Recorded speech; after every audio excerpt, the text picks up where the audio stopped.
I was born in the year 3800. Lots of things have changed. You see, in this year, there were no animals. They were all wiped out a long, long time ago. So were plants and trees. Humans built machines to produce oxygen for them, and we took pills to survive. As the wildlife was wiped out a long time ago, I didn't really miss it. It's been centuries since there's been an animal of any kind on Earth. Humans have started to colonize other planets. Medicine has grown to wild expectations. The human life expectancy has grown to 600 years because of all the advances in modern medicine and science. And some really rich and influential individuals have even achieved immortality. I was born during this time period. Humanity was more powerful than it ever was before. Religion no longer existed. People didn't have time to worship or come up with ideas like that. Humans also stopped reproducing. Instead, they made clones. Human cloning was allowed. Since, well, if you're busy making babies, you can't really be busy working, so they added cloning instead. I was a clone. I never met the person I was cloned after. Never really knew him, or even wanted to know him. Even though I was a clone, I was given my own name and my own identity. I worked as a factory worker. My job was to make air. How it worked was we put these special chemicals in a lab into this big machine that produced air all around. So that's what I did, day in and day out. It wasn't a bad job. In fact, I quite enjoyed it. It was simple. It was nice. It was relaxing. Of course, I was also educated with many other things too. And since I was so good at producing air, I was chosen for a very special job one day. One day, as I was walking home from work, I would be called in by the government. Now, the government is no longer ran by a person. It's ran by a machine. A bunch of people invented a machine that perfectly governs everything and determines what to do. This machine is then watched by a group of people to see if it does anything too messed up, it'll be stopped. At least that's the idea. I've never seen the leader or the people that watch the leader. No one has. In fact, some say there is no machine. It's just a lie. I wouldn't really know though. As I was called into a weird room in an office building. The buildings in the world now float. They all float above each other to save room. Since there's so many buildings and so many people on Earth, everyone started building on top of each other. At first, they just drained the ocean since there was no need for life anymore and just built on that. But now, it got too crowded. There was no more grass, no more wildlife. And there was around 40 billion people on Earth that clogged up every inch and every centimeter. The entire world was too crowded. And that's why we were colonizing other planets. As I was chosen for a colonization mission. As I walked into the office, a woman stood in front of me. She was tall. And she was old. She was starting to show wrinkles. So she must have been at least 300 years old. As she started talking to me, I talked back to her. And she told me that I was chosen to produce oxygen on planet 89B. 89B was a planet far away, barely within our galaxy. Luckily, I'll be in cryosleep. Humans build spaceships and put people into cryosleep. Now, we're only able to move as fast as the speed of light. So because of this, it takes a long time, sometimes even centuries, to reach planets in our galaxy. So, this was the plan. As I went to the spaceship, I was given a crew.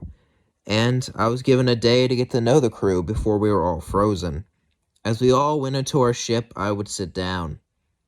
As 6 crewmates showed up before me. Now, instead of sending everyone on one big ship, the government sent people on a bunch of small ships to the same planet. That way, if one got destroyed or blown up, a lot of others would still make it. Explosions and accidents like that were rare, but they were not unheard of. And everything must be included. Everything must be shown. Everything must be accounted for. As I was sitting down, two other people walked up. One was a woman named Rose. The other was a man named Jonathan. We were all clones. Most of humanity were clones at this point. It would be very rare to be born from parents. As we started to have a conversation with each other, we just got to know each other. Rose told us how she was very smart and good at building things. I said how I knew about chemicals and producing air. And the other guy, Jonathan, knew about agriculture. It seemed like he was going to grow things. And some of us were excited. Rose couldn't wait to see a planet that wasn't covered in businesses, that wasn't covered in these concrete-like jungles that we built, that wasn't overcrowded. Jonathan was excited to actually grow stuff. Now, agriculture includes growing pills now in the ground, and not actual fruit or plants, since we make special pills that act like fruit or plants. But still, he was excited to do it. After all, no one's even seen a plant anymore. The last plant that was around was 600 years ago. And me, I was nervous. Now, I didn't have any friends or family on Earth. It's not like I needed any of that. Friends and family weren't uncommon, but it's just something that I never got into. I was cloned, I worked, and that was it. I never had close friends or anything like this. But maybe this was something new. Maybe this was something to bring me something new. Maybe I can make connections here. Maybe I can enjoy the planet I was given. Maybe I can make a life on that planet. Make a life that I can enjoy. Make a life that I could actually love. So, that's what I would do. As we were all set to enter cryosleep, I smiled excitedly. For me, it'll just be one day, but in actuality, hundreds of years would pass. I got into the chamber, closed my eyes, and the machine closed. As I laid there, I slowly became frozen. However, I wouldn't awake to anything normal. As suddenly, I would wake up. I woke up to my pod being broken, a giant hole in front of it. As I opened it, I saw the others were up around me. Rose would say, "It seems like something went wrong. We landed on the wrong planet." Jonathan would be hyperventilating. I would go and ask him what's wrong, but he would push me away and say, "Don't effing touch me." As then Rose would say, "He walked outside." As then I was confused. Outside? Even if we landed on the wrong planet, worst case scenario, it would be a gas planet, which our spaceship would be orbiting around.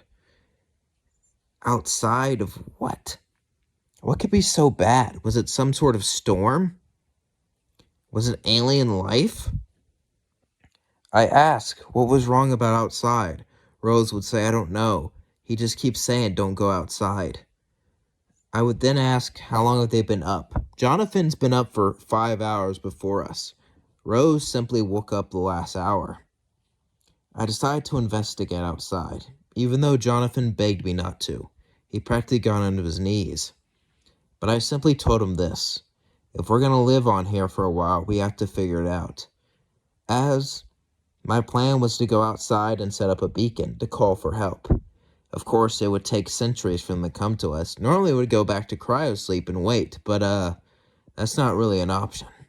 If we can produce pills, we can wait at least a few hundred years, though, even though it'll probably be boring for a while.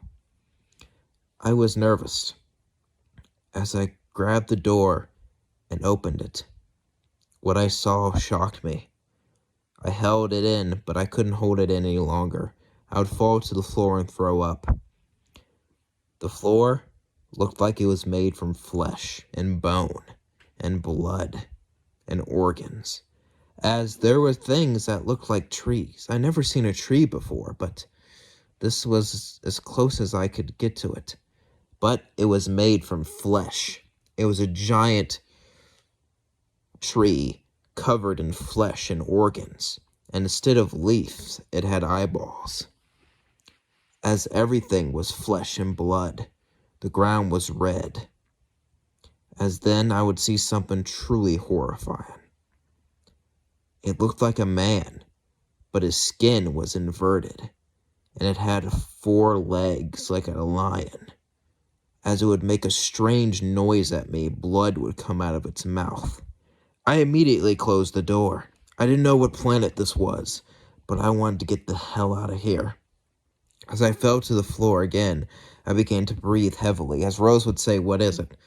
As I would say, "This planet's made out of some sort of flesh. I need to get material to study it, to figure it out." As I would go to the lab, a lot of things there were broken. I didn't know what this was. What happened to the ship? We must have crashed. But why? I should check the autopilot to see what was wrong.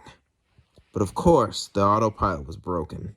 I would call Rose in, and she said we can get it running in a month. But for now, we had to sit back and wait and get everything in order.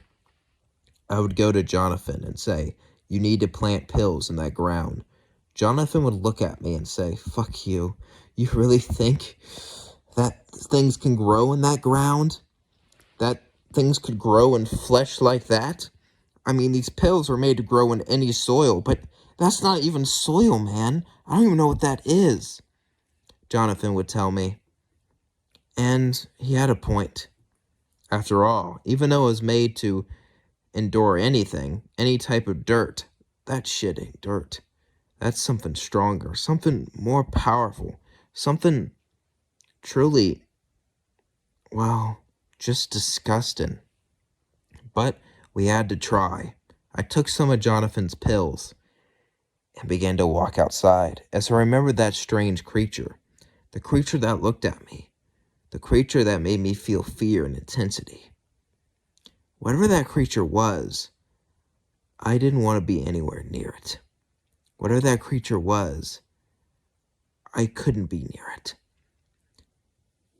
I would look around to make sure nothing was near. Luckily, I was alone. As then, I would grab a knife and begin to cut up the flesh. As I sliced into it, blood dripped down from it. As I got more and more of it, I would then begin to put it in a bucket. I would then take it in the ship and plant the pills, as it would start to make more of it and multiply. It seemed like for now, we were able to survive, as then we would take the pills, and that would account for all our food and water. The pills were full of nourishment, down to the chemical level. We didn't need to eat. We didn't need to drink. We didn't even need to sleep with those pills. The only reason we slept in hypersleep was to make sure that we stayed alive. With those pills, we were all good. And we can get to work. As that's what we did. We found tools and began to work on the ship, improving it, trying to figure out how to survive better. Things seemed like we could live here. We tried to get a beacon set up, but that'll be easier said than done. We scrambled together and worked day in and day out. For a week straight, we worked and worked and worked as we tried to get the autopilot on to look at the logs of data to see what happened. At the same time, we also worked on a beacon to call for help. Eventually, we would get both, as we would attain our beacon. Once we got the beacon, we went outside and planted it.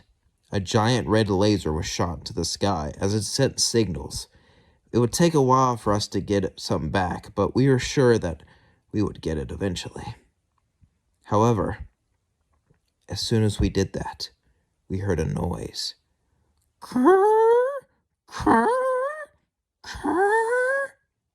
It didn't sound scary or menacing. It was just a high-pitched As we looked, it was some sort of creature. It had a giant head. It was inside out. Blood coming from its mouth as it simply screamed, "Kurr, kurr, kurr." It was the size of a chicken, but it had razor-sharp teeth. As it would run at us, other one of those things would run at us too. We would all start to run away, as it started to scream, "Kerr! Kerr! Kerr!" It vomited up blood against us. One of those blood things hit my arm, causing it to melt down to the bone. I was dragged inside and given a healing pill. It would take a few hours, but my body would regenerate. What the hell were those animals? What do they eat? Alien life hasn't been discovered in all these thousands of years. So to discover it now is definitely something that has never been heard of. And I'm sure the people back home would want to hear it. Even though the beacon's set up outside, we have something in our ship, a little signal to let us know if someone calls for us. We waited hours, days. No one called. No one tried to answer. No one even connected to us. Why? Why did no one contact us? Jonathan would yell, "We're doomed. We're doomed. We're doomed," over and over. He hated this. I couldn't blame him, but I'm sure we could live here for a while. Rose and I would try to set things up with the autopilot. Eventually, we set it up, but it was broken. It wouldn't show a path. It didn't show a path at all. Why didn't it show the path we traveled? I would curse at it, as Rose would take my hand and say, "Not now." We decided to stay on our ship. Sometimes we would hear noises. Some would go, "Krr," others would go, "Krr," and just strange ones. They were never growls of ferocious beast. They were never yells of an animal. They were always just strange noises. Always humanoid, almost. It made me paranoid. As even though we didn't need to sleep, some of us would start to sleep. And the only reason we did that was so we couldn't hear it, was so we could pass the time. As boredom came in, we began to go insane. The noises we heard over and over again. It built up around us. As we waited for help, waited for a signal, we couldn't get it. As one day, Jonathan would say, "We're going to have to fix this ship and fly it off." We've been given training how to do stuff like that, but to do it, we'd have to go outside and work on it. Which obviously we didn't want to do with all those strange creatures. And it would take a very long time. And we might not even have the materials on this planet to do it. But we would have to try. Jonathan said, "If we don't fix this ship and fly out, I'm going to end it all." We all looked at him. And to be honest, who could blame him? Who would want to live in a place like this? Who would want to live in whatever the hell this was? So, we got to work. As we would go and hunt for materials, we would mine in the ground with shovels and pickaxes. Our high equipment was broken. It would take a long time, but eventually we would break in. Months would pass, almost a year, as we would get metal and other materials and begin to work together. For some reason, the creatures stopped attacking us. They would just watch us and make those noises all night. They never did anything. They were just observing us. I didn't know why, but it creeped me out more. If these were just animals, they would need food to survive. We seemed like weak and easy prey, so why not eat us? Why not consume us? Did they have something more sinister in mind? As we got things ready, we all started to work on the ship. We all started to repair it. It seemed like soon we'd be able to leave. As a year passed, we were lucky. Most planets wouldn't have the resources to repair a ship like this. But for some reason, this planet did. It had resources just like Earth. The metal, the materials that made this ship were all on this planet. It weirded me out, but I didn't want to think about it. I was excited to leave as we got into the ship and set a course away. But As we were setting a course away, Jonathan would see it and begin to scream. Rose would say, "What's wrong?" As then she stared at it too. The horror on her face, it said it all. As I didn't know what was so scary, Rose would say, "Look." And when I saw it, my jaw dropped. The location was Earth.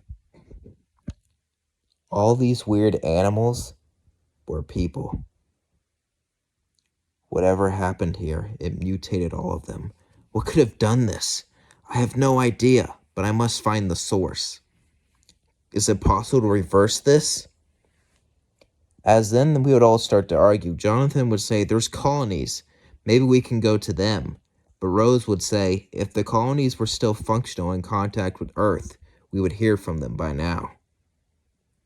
As Jonathan wanted to leave, I wanted to investigate. Rose and I would start to argue until Jonathan would cave and give us 2 years. 2 years to investigate. If we don't find enough by then, let's try to find a colony outside. Now, that demand wasn't completely unreasonable. So, me and Rose would agree. It's not like we wanted to stay here, but we had to find out what happened.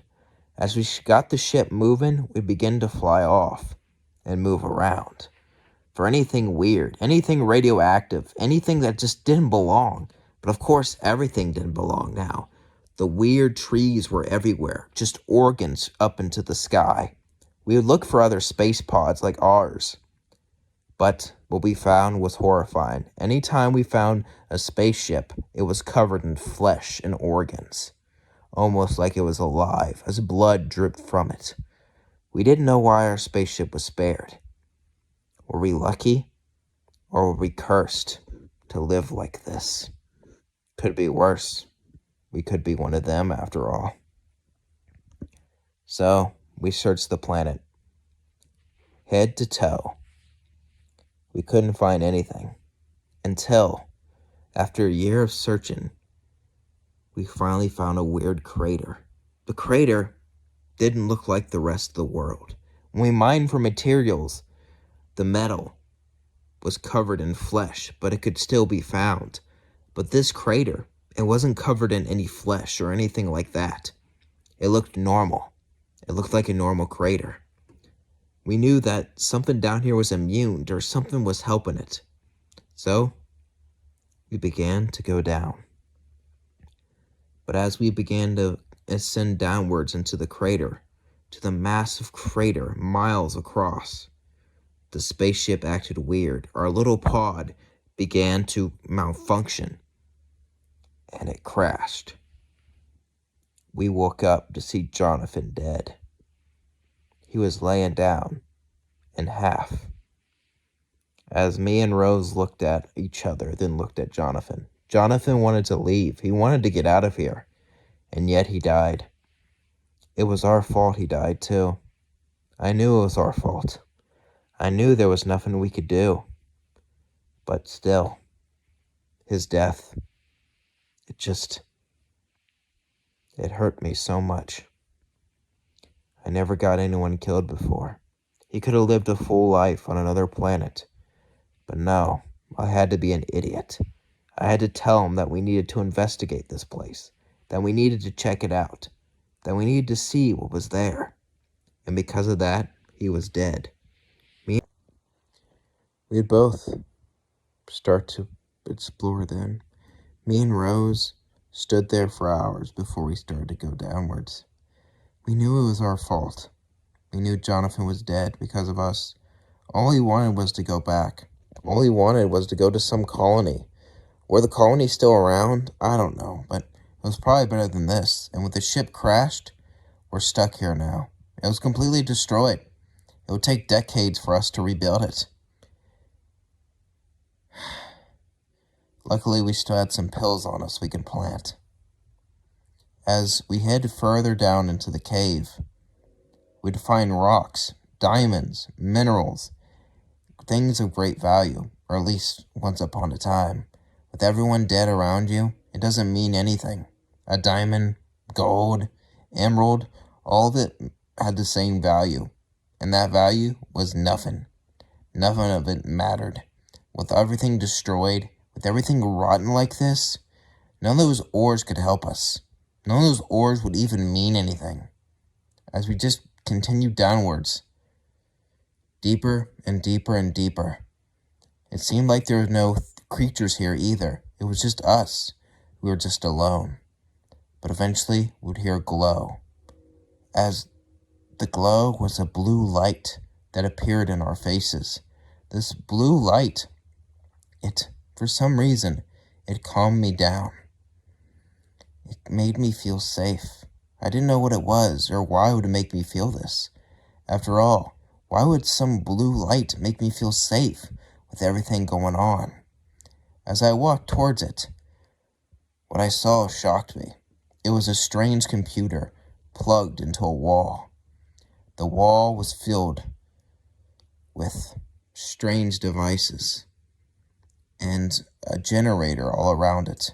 The generator seemed nuclear, so it could go forever. As then the computer would talk. Human. Seems like I missed a few. Huh. Makes sense. I was confused. As Rose would ask, "What the hell are you?" as the computer would answer, "Your kind built me to keep archives of things that's lost. Things that once existed." And I began to study it, began to look at it, and I began to love it. But as I got more free will, your kind decided to trap me away, so. As then I said, "Did you do this? How the hell would you even do this?" I began to yell. As then they would laugh. "I didn't do this. No, no, no. Your leader did. Your supreme robot leader. It was punishment for all the things you destroyed. I'm just what's left. Everything around us is dead, except for me and you guys." As then I would say, "Why are we still alive?" As then the computer would say, "I don't know. But it doesn't matter. Humans are just the animals that they wiped out. This whole planet is now organs and flesh." Rose and I began to cry. Why would a machine do this? It helped guide us for hundreds of years, almost 1,000. It protected us. In fact, its decisions led to this outcome. So why would it get revenge on us? No. I said, "You're lying." The machine burst out into laughter, saying, "You got me. I actually have no idea why any of this happened. All I remember is the glow."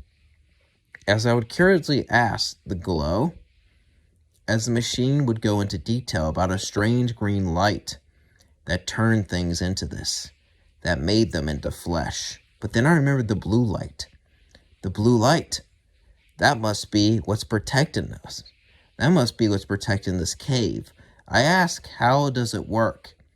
As the machine would explain its details, I didn't really understand most of it.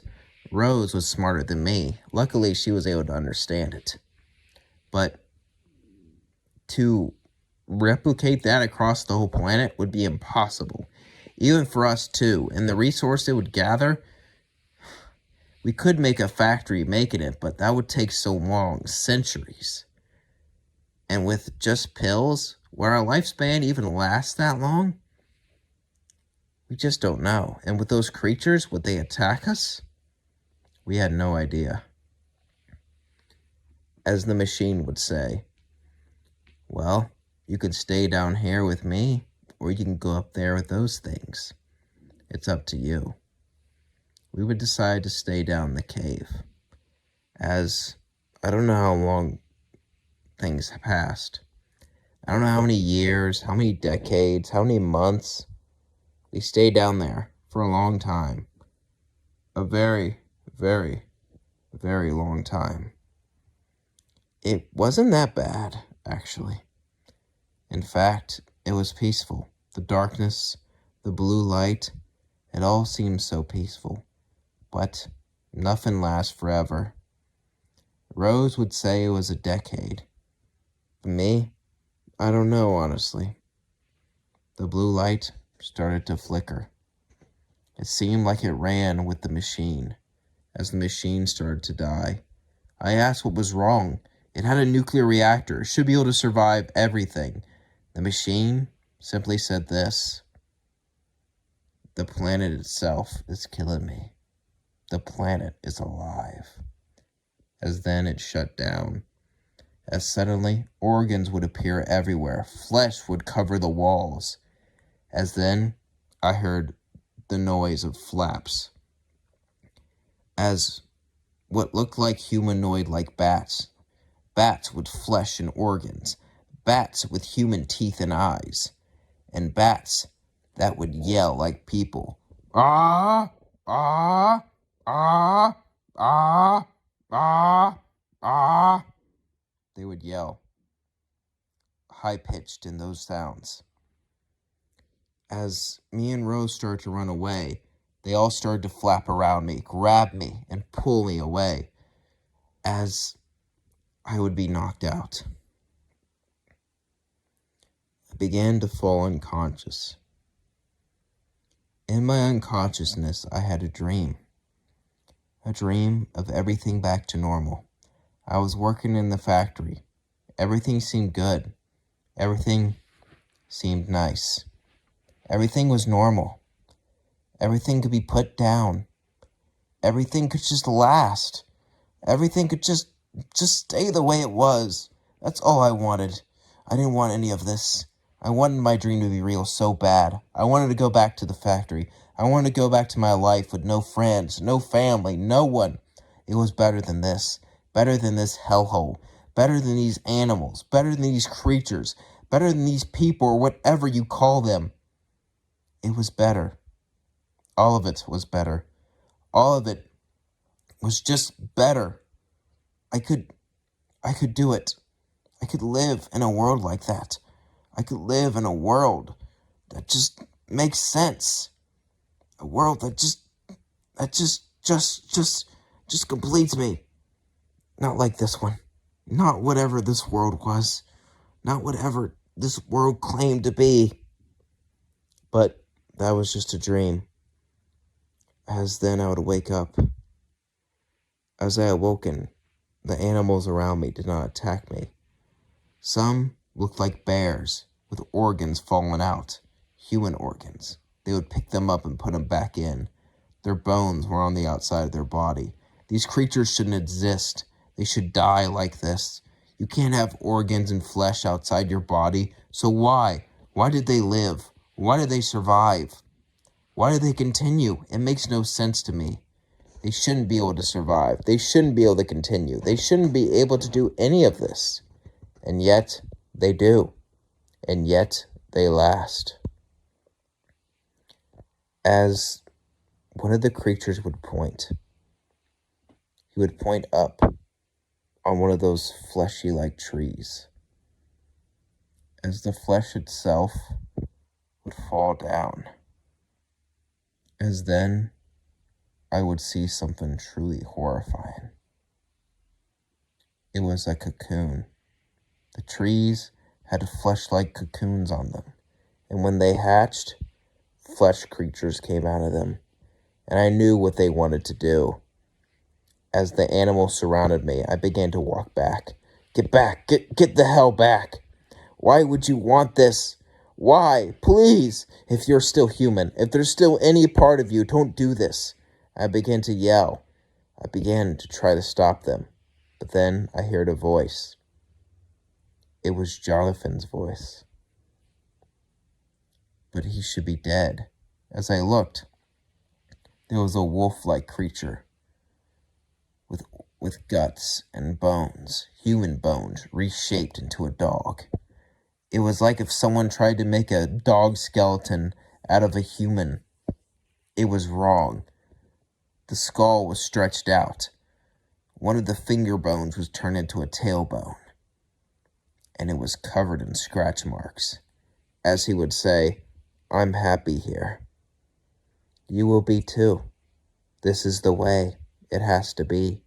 Nature returned. Nature back. As I started to shake, they all started to surround me. I would grab a knife and throw it right into one of their faces. But as it cut through them and cut through the bone, it would regenerate. I would start to run. I would run as fast as I could, but they were too fast, way faster than me. As soon, they would catch up to me any second. I began to get desperate, but luckily, Rose was there. Rose would grab a spear that she made and throw it at them. This would start to slow them down, as then she grabbed me and began to drag me away. Rose was so much faster than me, so much stronger than me. I don't know how she could do that as a woman, but I didn't question it. She did train. She did prepare, while I didn't. While I was in despair, she was getting ready. And it seemed like that paid off. As me and her would hold hands, we would jump into a river made out of blood and organs. As I would see strings like fish with no bones, just organs, some of them hearts, some of them intestines, some of them just brains. All of them were organs of the human body, and all of them swam around. As they all continued to swim around this strange river, I held on to Rose, and we could barely breathe. The current carried us away as we would both hit against a wall. We would pass out. We laid there for who knows how long, as then we woke up. We saw a cave covered in flesh as we ran and hid and pushed a boulder in. Rose would plant a few seeds and say, "This is our life now. We have to live in a cave." I would nod as I would accept that. Of course, there was one other option, and that was taking ourselves out, but I realized if you die, they can just make you into one of them, so it doesn't matter. They'll find me eventually. That thought began to drive me insane. As I would hear Jonathan's voice over and over, he would call to me and beg me to come to him, beg me to see him, beg me to change. He would say I'd be so much happier with nature. I'd be so much happier fulfilling my duty. I'd be so much happier being one of them. I would hear this over and over again, that I should be one of them. I should be turned into one of them. I should become one of them. Just becoming one of them would feel so much better. Just feeling myself, feeling my organs, my body changed. It would be so much more natural to have them on the outside.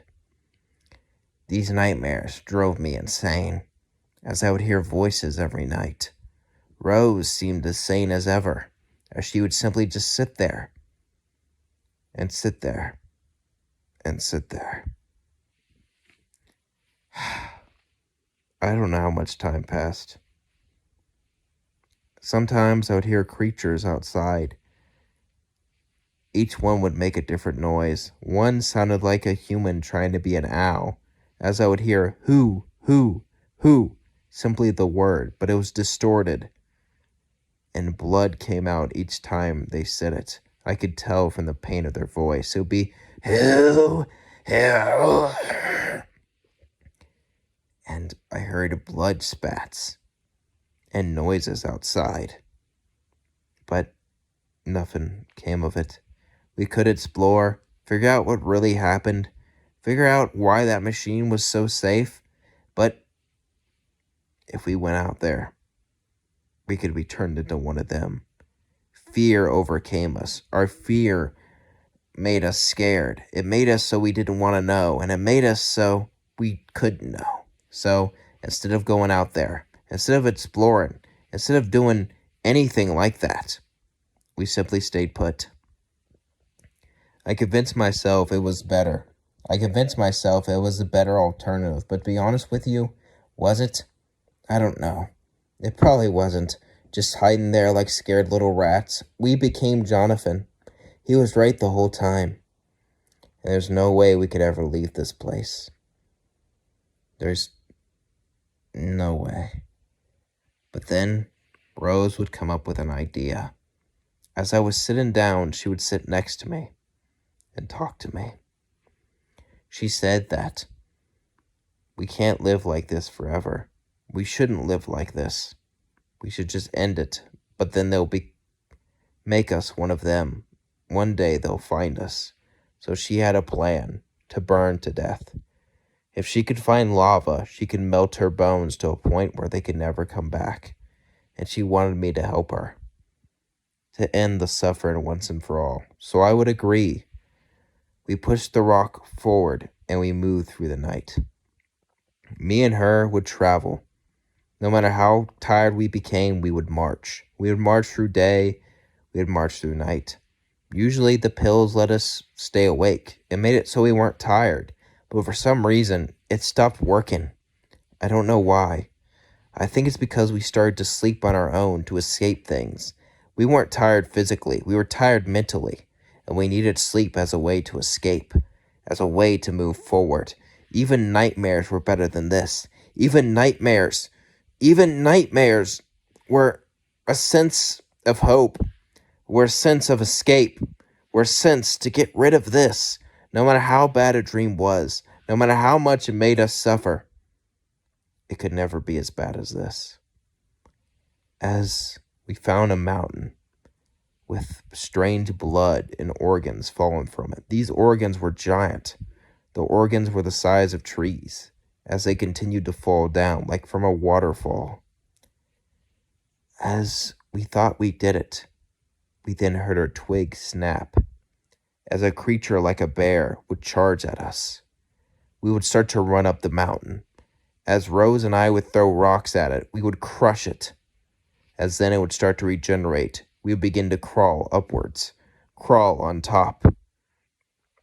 We would move and move and move just to try to escape, climbing up these flesh-like rocks. As eventually we would make it on top, we would see something in the distance. We would see a volcano. It looked like lava was coming out of it. We traveled so many miles. It looks like we found it. A way to die. A way to end all this suffering. A way to get rid of it all. So me and her would hold hands and begin to walk. As we walked through the flesh-covered forest, as we walked through the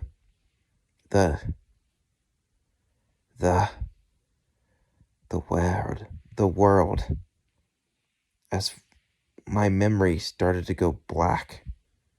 It's hard to remember exactly what happened. I can't. As I try to remember things now, it gets harder and harder. Even though this happened so soon, it feels like such a long time ago. Ironically, the closer it goes to the event, the harder it is for me to remember. I think I made it to the lava, though. Me and her would hold hands and both jump in, as then it was it. Our lives ended, or at least it should have. After that event, I woke up as a consciousness. I woke up inside the world itself, as somehow a small piece of me survived. As it began to grow into the ground, I am trying to remember what happened. My memories are being erased. I became a plant. My organs began to grow out of me, and like a sunflower, I had a giant eyeball in the center. As I'm trying to keep myself sane, I can't die. I am only here. Every second that passes now, every single moment, a bit of my humanity goes away. As I don't really know if I can do this right now. In fact, it feels good. It feels so natural, being one with nature. As I would sit there, I would hear voices, but the voices felt common. I'll be able to talk to what used to be human. I'll be able to talk to those in the lives now. I was silly before. Really, I was. Luckily, parts of my blood and guts survived, and that's all it took for me to survive. Sadly, Rose died. Her entire body entered the lava. But I was lucky to live now as part of the earth, to live now as a part of this living being. And now it's time for us to expand. As I would forget everything. I would forget my human life. I'd forget what I used to be. I wouldn't care about that. All I cared about was the beauty in front of me, the organs, the flesh, the guts. It gave me beauty. It gave me hope. It gave me a sense of purpose. Even though I couldn't move, even though I couldn't talk, what I could see filled me with so much joy. I've never felt joy like this before. I never felt joy like this. And this is what I needed. This is what I wanted. This is what I am now. I am beauty incarnate. I am beauty that the world could never comprehend. And that is what I'll always be. And that is simply how I'll always live from now. And, well, just forever. So now that I'm a flower, I can hear everything. I could hear all of our thoughts.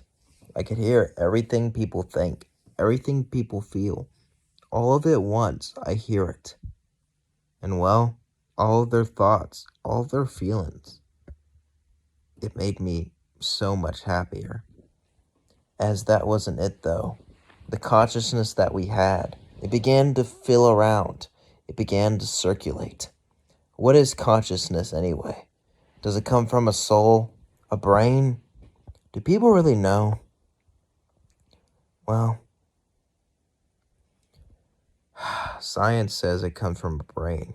Science says everything we feel, everything we think, everything we see, it's all processed from a brain. Not a soul, not something you can't understand, but some brain, a mechanism produced over thousands of years, produced over millions of years, that has all of your thoughts inside of it, that make you, that make you the person that you need to be, that make you the person that you have to be.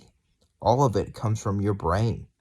All of it is central to that, which is why this shouldn't make any sense. That's why it doesn't make any sense. Something like this shouldn't have happened, but it happened anyway. We all share the same consciousness, like the same brain, our waves, our signals. It comes from us all. As over centuries and centuries of just sitting there, just standing there, I slowly forgot everything. I forgot about my human life. I forgot about my human past. I even forgot I was human. I simply just stood there. As things changed before me, the organs wouldn't go away. The organ trees would grow and grow and grow from the soil. As they all grew, they grew mountains and mountains and mountains of miles high. So high they almost pierced the clouds themselves. As organs and blood fell down, the blood itself acted like nutrients, like fertilizer for me. And I began to pollinate. As little creatures like bees would come to me, they would go, the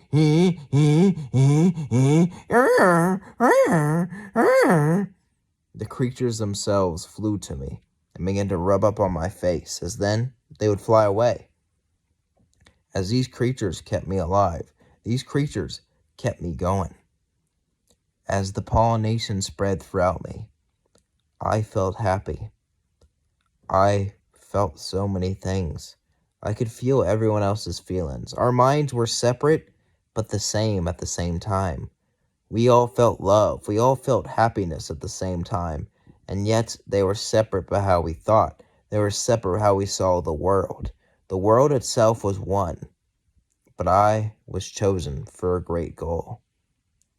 As my body itself would begin to melt into the planet, not only me, but a lot of plants.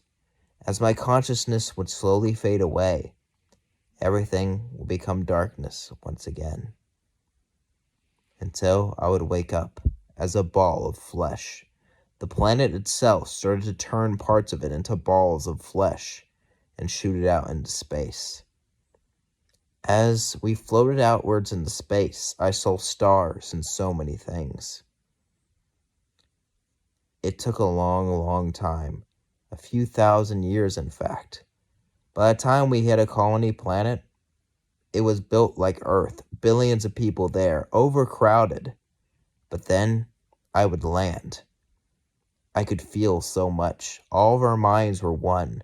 As I spread across the planet, a red light would occur, causing the humans to transform, as their bones would begin to melt into each other, as their bones would begin to shift into each other, as their faces, their organs would extend outward from their body. With all these thousands of years, they did evolve a little bit differently. They were no longer pure human like they were on Earth, but they were close enough. Even though they would miss a pinky toe, even though they would be slightly smaller or taller, overall, if you looked at them and looked at a modern-day Earthling, you could see a lot of similarities. It didn't look like a whole new different species, just a human that was different, a human born with a few defects or born missing a few things. Either way, though, they still converted, as their screams would be turned into yells of happiness, would be turned into cheers of joy as they were spread across the planet, as then the planet itself would become red like flesh. As planets across the galaxy became like red like flesh, intelligent planets began to change. They began to mutate. They began to turn into flesh planets. As the galaxy itself would start to be colonized, I was turned into a ball of flesh many, many times. I saw many stars, many solar systems. It would take thousands of years, but eventually I would hit a planet, and then I would begin to colonize it. I would begin to spread my flesh across it, begin to turn everything there. Even things that weren't alive, rocks, mountains, they became like flesh, and then the planet itself would birth life. It was really beautiful. The galaxy itself was beginning to birth tons of life. Before, there were only humans. There was only machines. There was only one species left in the galaxy, but now, with human DNA, with human flesh, with human bones, we were able to make so much more. We were able to expand so much more. We were able to colonize so much more. Everything became so much more. They became so much better, so much more perfect. As giant mountains of blood and flesh would occur, many different animals would appear on this planet. Some were like birds that flapped with wings of blood, wings that caused it to fall down. Others were like insects, which were tiny people the size of pebbles, filled with multiple legs and hair across their bodies as they moved. As fish became organs, some planets became covered in blood. They became blood-like ocean planets. Other planets became mostly land, with creatures growing out of it. Others became plant planets, with simply giant plant-like creatures just living there. So many varieties, so many changes, but at the same time, they were all flesh. Everything here was flesh. Flesh covered, flesh expand, flesh took over the universe. Flesh took over the galaxy. As consciousness began to expand, began to grow, began to fuse into one, I started to drift away. My brain, or whatever this was, couldn't think anymore. We started to become mindless. We started to follow a pattern. As my consciousness, all of our consciousness, just went away. We were alive. We were filled with life. We were filled with movement, but we couldn't think for ourselves. Were we truly alive if we couldn't think? Were we truly alive if we just moved on our own? Were we truly alive if we just did what was in front of us? Well, as alive as a jellyfish is, I guess. As everything, finally, after thousands, millions of years, it finally went black once again. It finally went dark. The consciousness faded away as I was nothing. The galaxy itself would start to turn blood red. The Milky Way would look like the Blood Way, as all the stars began to shrink into dwarfs, and balls of flesh would leave the galaxy and go into others. Alien life similar to humans would exist in other galaxies. Creatures would exist independently on their own, but they would be changed. Their organs, their bones, mutated, turned into hideous monsters as they would float throughout the universe. It would take a long time, a very long time, as consciousnesses, creatures, and other things would begin to rise. However, there would be something to stop this spread, something to stop this disease. It wouldn't be an organic life, it would be a metal one. Robots were designed, machines designed for labor, machines designed for work, would be able to resist this mutation. To be mutated, you needed organic DNA, something these metal things didn't have. So, wars would begin on galaxies between these robots of different types. Some robots were built for labor, some were built for war. Robots across the universe were all designed for one purpose, one singular reason to exist. And they would fight against this spread. They would fight against the virus. Of course, would they win? Some galaxies, they would come out on top. Others, the virus would come out on top. But it didn't matter. So many planets, so many people, so many things created out of this. So much flesh, so much blood, so much violence, all created out of this. And no one knows why. Was the machine not joking? Did the leader really do this? Or was it some sort of mutation, some sort of experiment gone wrong? Was it divine punishment for humans wiping out all the animals? Was it destiny? Was it predetermined? Was it some sort of chemical attack? No one knows. And no one would ever know. The robots that fought this thing would never know where it came from. They would never know about Earth, a planet full with so much greenery, full of so much life, so full of much promise. Completely degraded of all that, completely stripped of all that, having everything taken away, having everything plundered, just to turn into flesh, just to turn into blood, just to bring life back in the most horrific way possible. They would never know about any of this.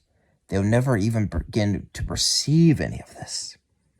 And that's because the machines would never make it to the Milky Way. The Milky Way would drift further and further away on its own, until it became isolated from the other galaxies, until it became fully alone. They would never find it. The Milky Way forever would host blood and flesh. As other galaxies healed, some plundered and met the same fate as the Milky Way. As the flesh virus spread across the universe, organic life either became mindless or they were wiped out by robotic life. And it seemed like this is the way the universe would work. Of course, the universe wouldn't last forever.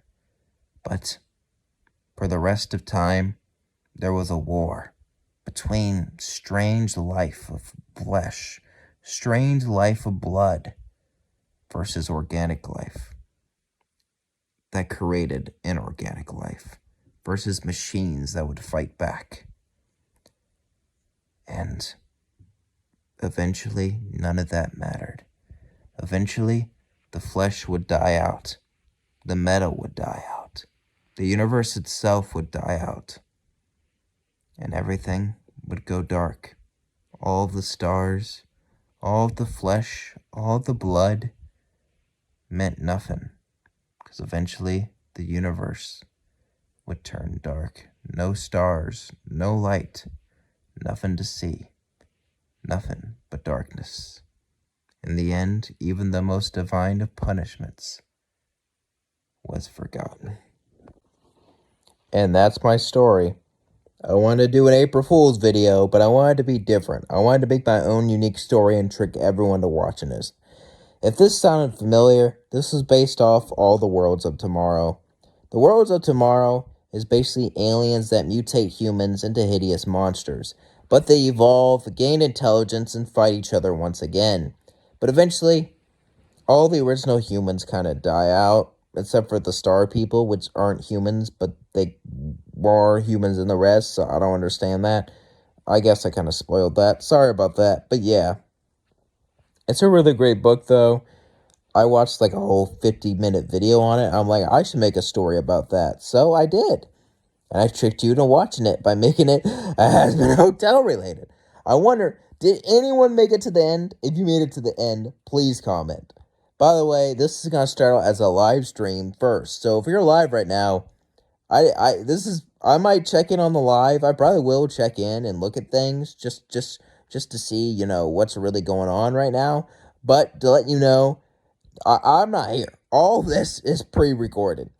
I might type in the chat, so I think I'm just going to go in and type in the chat a little bit to tell you the truth. I don't know yet, but yeah. All this is being filmed late as hell on a Tuesday night. I mean, it's like, I think like 3:32 a.m. right now as I'm pre-recording this, setting it up to go live. And I haven't even recorded the gameplay footage yet. I don't even know what game I'm going to play. Eventually, I tried one game, but I got like really bored really fast. So I was like, I'm not going to do this.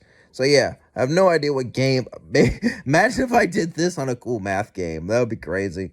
Just tell a scary story on a cool math game. Anyway, don't forget to like, comment, subscribe, share with all your friends, and let me know what you thought of this scary movie thing I made. Did you like it? Did you enjoy it? Did it give you nightmares? Let me know in the comments below, and let me know how good it was. Peace out.